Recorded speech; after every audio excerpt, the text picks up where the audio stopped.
Hey, it's Kat from Perks of a Book Nerd, and today I'm going to do my Maze Runner Scorched Trials review. I love the book. The Scorched Trials book is so good. There's so much action and intense stuff going on, and the fact that it's not boring. But when I saw the film, it kind of was. He changed so much of it that I didn't recognise it at all. You know when you see some films, it's a movie, you can recognise scenes, you can be like, oh yeah, that was in there. And they might have changed bits, they might have skipped a few scenes and you'd be like, okay, fair enough, because they need to condense it down to 2 hours or something. Not with this one. The Maze Runner, the first movie, I didn't like it much, but at the same time that's probably because they had changed some of it from the book, which I really had liked. But I didn't enjoy the movie because what they had changed didn't make sense. But with this one, they changed everything. So basically it starts off from when they finished the first film and they've gone into the Wicked building with the Rat Man Jansen, who is apparently some guy that was in Game of Thrones.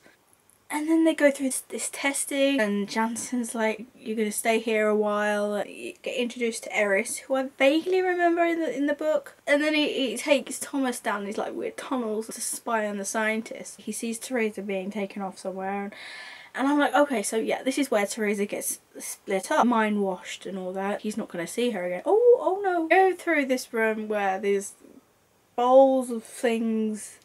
It's like aliens, it looks like curled up aliens. So there was one main thing that really pissed me off about this, is that in the book it is a major sort of plot point that Teresa is split.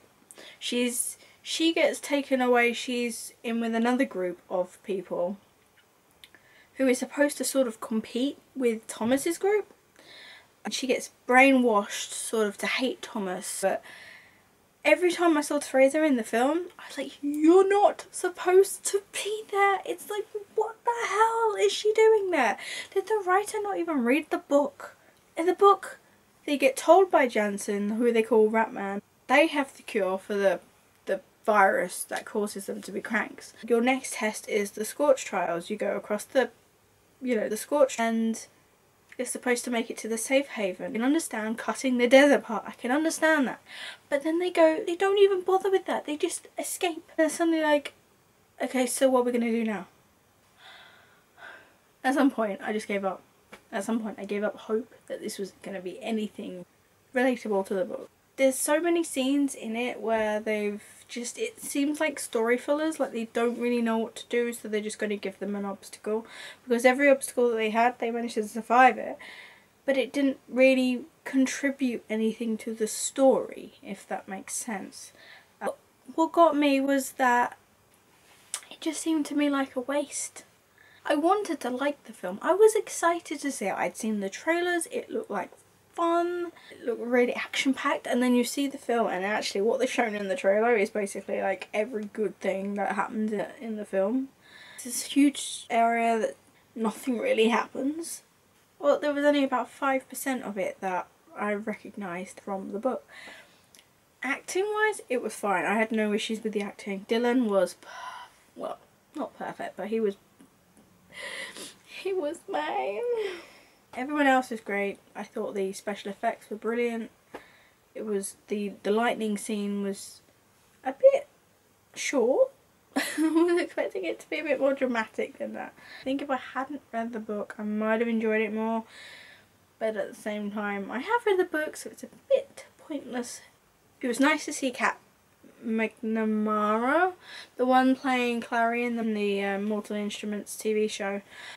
Although she did only have a short section. There's a point where Brenda's hanging for her life from a building that she's crashed through because the building sort of tilted a bit, and Thomas is holding her. It's in the trailer, I think, actually, and he has her by the hand. Oh my god, it's so scary. And then the next minute they are looking over a railing inside. So how did they get in? Like, how did they get to safety if they were at an angle where they couldn't really get anywhere? Plot hole number 1. I don't even know how they're going to do the third book to film. There's just no way they can do it properly, so they're obviously going to change so much for the death cure, I think.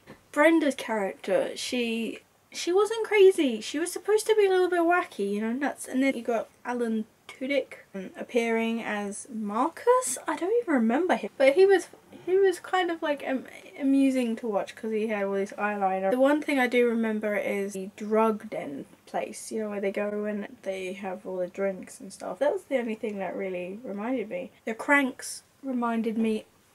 The Cranks were like zombies, which I didn't even picture in the book. I suppose I probably should have because it makes sense. But they were gruesome. This is for not children as such, but you know, people young. And one part of it reminded me of in Pirates of the Caribbean, you know, the men and Davy Jones, part of the crew, part of the ship, part of the crew, part of the ship. It was like the walls. It was like at one point the zombie was, you don't even see them, and then suddenly this like arm comes out and like snatches a rat. I think it was. What the hell? So that's basically it. I can't really think of anything else to rant about. I want to know what your opinion is on it. If you've seen the film already, what did you think? What did you like? I need some positive. That's me done. And if you got any comments, please leave them below, and you know where the subscribe button is. And until next time.